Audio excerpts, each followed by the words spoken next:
অসম চুক্তিৰ ৬ নম্বৰ দফাৰ ওপৰত আমাৰ ন্যায়াধীশ বিপ্লৱ শৰ্মা ডাঙৰীয়াৰ যিখন প্ৰতিবেদন আছিলে, সেই সমিতিৰ যিখন প্ৰতিবেদন, সেই প্ৰতিবেদন সম্পৰ্কে আৰু অসমৰ মানুহৰ কাৰণে ৰাজনৈতিক, সামাজিক, অৰ্থনৈতিক, সাংস্কৃতিক যিটো সুৰক্ষা কৱচ, সাংবিধানিক সুৰক্ষা কৱচ, বিধায়িনী সুৰক্ষা কৱচ আৰু প্ৰশাসনিক সুৰক্ষা কৱচ, এই সুৰক্ষা কৱচবিলাক সম্পৰ্কে মই গভীৰভাৱে, আমি ৰাইজৰ দলৰ সভাপতি হিচাপে মই গভীৰভাৱে অধ্যয়ন কৰি আছোঁ, গভীৰভাৱে গৱেষণা কৰি আছোঁ আৰু সেই সমস্যাবিলাকৰ সমাধান কেনেকৈ সম্ভৱ হ'ব পাৰে তাৰ ওপৰত কাম কাজ কৰি আছোঁ। এতিয়া বিপ্লৱ শৰ্মা ডাঙৰীয়াৰ যিখন প্ৰতিবেদন, তেখেতৰ নেতৃত্বৰ যিখন প্ৰতিবেদন, সেই প্ৰতিবেদনখনে মই ভাবোঁ যে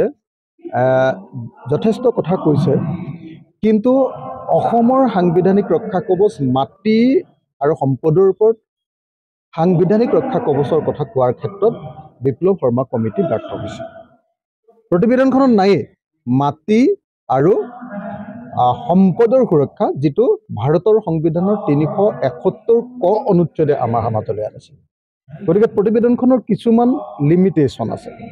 এই প্ৰতিবেদনখন সম্পূৰ্ণ কাৰ্যকৰী কৰিলেও অসমৰ ৰাইজৰ ৰাজনৈতিক, অৰ্থনৈতিক, সামাজিক আৰু সাংস্কৃতিক পূৰ্ণ পৰ্যায়ৰ সুৰক্ষা কৱচ অসমীয়া ৰাইজে লাভ নকৰে। নাম্বাৰ 1। নাম্বাৰ 2, বিপ্লৱ শৰ্মা কমিটিয়ে যিখিনি প্ৰতিবেদন দিছে, সেই কমিটিৰ প্ৰতিবেদনৰ মূল ৰাজনৈতিক যিকেইটা কথা, সেই কথাকেইটা মূলতঃ কেন্দ্ৰীয় চৰকাৰে ৰূপায়ণ কৰিব লাগিব। কিন্তু এতিয়ালৈকে কেন্দ্ৰীয় চৰকাৰে এই বিপ্লৱ শৰ্মা কমিটিৰ ৰিপৰ্টটো গ্ৰহণ কৰা নাই আৰু কেন্দ্ৰীয় চৰকাৰে এতিয়ালৈকে আমাক একো কথা কোৱা নাই যে এই শৰ্মা কমিটিৰ ৰিপৰ্টটো তেওঁলোকে কাৰ্যকৰী কৰিব নে নকৰে। গতিকে অসম চৰকাৰে বিপ্লৱ শৰ্মা কমিটিৰ কিছুমান কাম ৰূপায়ণ কৰিম বুলি কোৱাটোত আমি অতি উৎসাহী হোৱাৰ কোনো অৰ্থ মই নেদেখোঁ। সেইটো দ্বিতীয় কথা। এতিয়া আমি অসম চৰকাৰক আহ্বান জনাম, কিন্তু এটা কথা ঠিক যে ৬ নং দফা কমিটিৰ প্ৰতিবেদন ৰূপায়ণ কৰিবলৈ লোৱা কথাটোক উৎসাহজনক আৰু লোৱা কথাটোক আমি ৰাইজৰ দলে আদৰণি জনাম। সঁচাকৈ যদি ৬ নং দফা কমিটিৰ প্ৰতিবেদন ৰূপায়িত হয়, কাৰ্যত ৰূপায়িত হয়, আখৰে আখৰে পালন হয়, যদি ইনট'টো পালন হয়, সম্পূৰ্ণৰূপে পালন হয়, তেতিয়াহ'লে অসমৰ কিছু সমস্যাৰ সমাধান হ'ব। আৰু সেইকাৰণে মই অসম চৰকাৰ, ভাৰত চৰকাৰ সকলোকে আহ্বান জনাইছোঁ যে ইনট'টো বিপ্লৱ শৰ্মা কমিটিৰ প্ৰতিবেদনখন ৰূপায়ণ কৰা হওক। এতিয়া বিপ্লৱ শৰ্মা কমিটিৰ কোনখিনি প্ৰতিবেদন অসম চৰকাৰে ৰূপায়ণ কৰিম বুলি কৈছে? বিপ্লৱ শৰ্মা কমিটিৰ সেইখিনি কথা ৰূপায়ণ কৰিম বুলি কৈছে যিবিলাক সাধাৰণভাৱে এখন ৰাজ্য চৰকাৰে প্ৰশাসনিকভাৱে কৰিব পৰা কাম। কোনবিলাক কাম? যেনেকৈ ধৰক আপোনাৰ জ্যোতি চিত্ৰবনত পইচা দিয়াৰ কথা কৈছে, সত্ৰবিলাক সংৰক্ষণ কৰাৰ কাৰণে পইচা দিয়াৰ কথা কৈছে, যেনেকৈ ধৰক আপোনাৰ কি কয় শংকৰদেৱ কলাক্ষেত্ৰৰ কাৰণে টকা দিয়াৰ কথা কৈছে। এনেকুৱা ধৰণৰ যিবিলাক প্ৰশাসনিক কাম কাজ, সেই কাম কাজবিলাক অসম চৰকাৰে কৰিম বুলি কৈছে, এইটো ভাল কথা, কৰা উচিত। কিন্তু অসম চৰকাৰে অকল এই কাম কাজবিলাক কৰিলে অসমীয়া জাতিৰ কাৰণে এতিয়াও সাংবিধানিক, বিধায়িনী, এতিয়াও সুৰক্ষা কৱচ আমি লাভ নকৰোঁ। সেইটো ইম্পৰ্টেণ্ট। যদি সঁচাকৈ অসম চৰকাৰে বা ভাৰত চৰকাৰে সঁচাকৈ যদি অসমীয়া মানুহক সাংবিধানিক ৰক্ষা কৱচ দিব খোজে, তেতিয়াহ'লে ভাৰতৰ সংবিধানত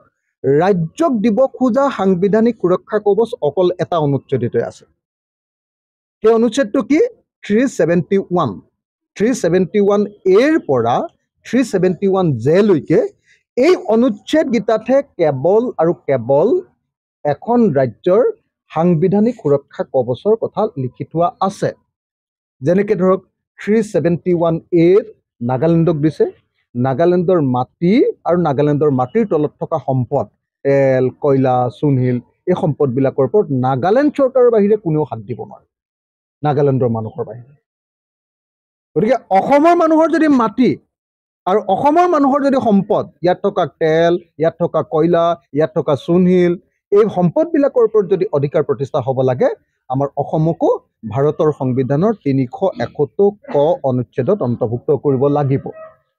আৰু হেতু কৰিবলৈ হলে ভাৰতৰ সংবিধান সংশোধন কৰিব লাগিব আৰু ভাৰতৰ সংবিধান সংশোধন কৰি অসমক 371 এই অনুচ্ছেদত অন্তৰ্ভুক্ত কৰি দিলে আমি সাংবিধানিক সুৰক্ষা কৱচ লাভ কৰিম তাৰ পাছত যেনেকৈ ধৰক আসন সংৰক্ষণ লোকসভা বিধানসভাৰ আসন সংৰক্ষণ পঞ্চায়তৰ আসন সংৰক্ষণ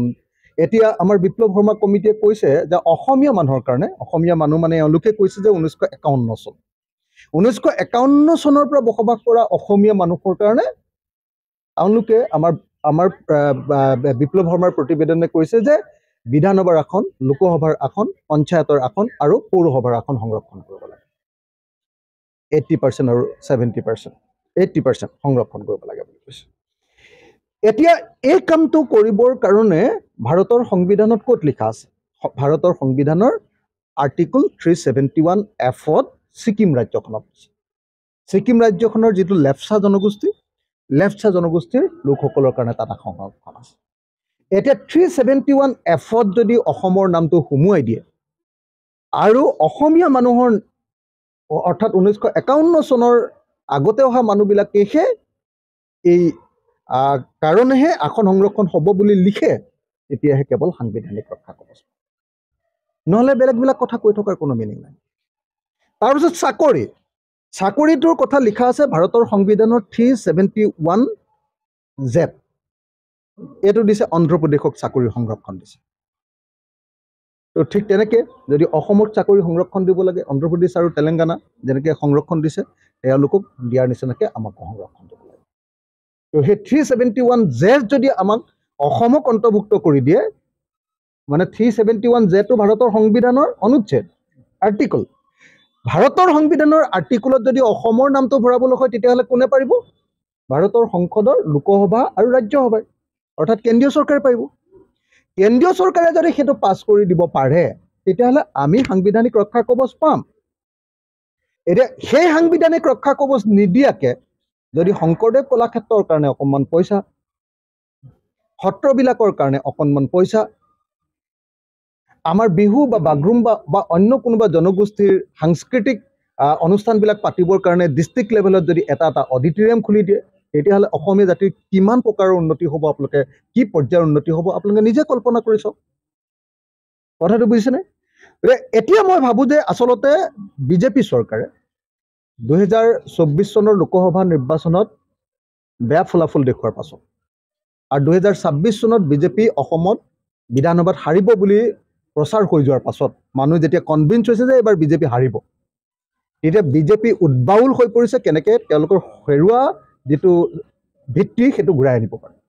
তাৰে অংশ হিচাপে তেওঁলোকে অসম চুক্তিৰ 6 নম্বৰ দফা কমিটিৰ প্ৰতিবেদন বা বিপ্লৱ শৰ্মা কমিটিৰ প্ৰতিবেদন কাৰ্যকৰী কৰিব খুজিছে মই ভাবোঁ যে আচলতে এইটো তেওঁলোকৰ ইলেকশ্যনৰ এজেণ্ডা তেওঁলোকে দেখুৱাব খুজিছে যে ইলেকশ্যনৰ এজেণ্ডা মানে অসমৰ জাতীয়তাবাদী মানুহবিলাকক অসমক ভালপোৱা মানুহবিলাকক অসমৰ কাৰণে ভবা মানুহবিলাকক থলুৱা মানুহৰ কাৰণে ভবা মানুহবিলাকক যাতে আকৰ্ষিত কৰিব পাৰি তাৰ কাৰণে তেওঁলোকে এই এজেণ্ডাটো লৈছে কিন্তু মই আশা কৰিম যে এইটো অকল বিপ্লৱ শৰ্মা কমিটিৰ প্ৰতিবেদন ৰূপায়ণৰ বিষয়টো অকল ৰাজনৈতিক গিমিক নহওক ৰাজনৈতিক চমক নহওক 2026 চনৰ নিৰ্বাচনৰ ভোট গোটোৱাৰ কেৱল হাতিয়াৰ নহওক এইটো বাস্তৱতে ৰূপায়ণ কৰক আৰু বাস্তৱতে ৰূপায়ণ কৰিবলৈ হ'লে কেন্দ্ৰীয় চৰকাৰে এই বস্তুটো ৰূপায়ণ কৰিব লাগে গতিকে যেতিয়ালৈকে কেন্দ্ৰীয় চৰকাৰে ভাৰতৰ সংবিধান সংশোধন কৰি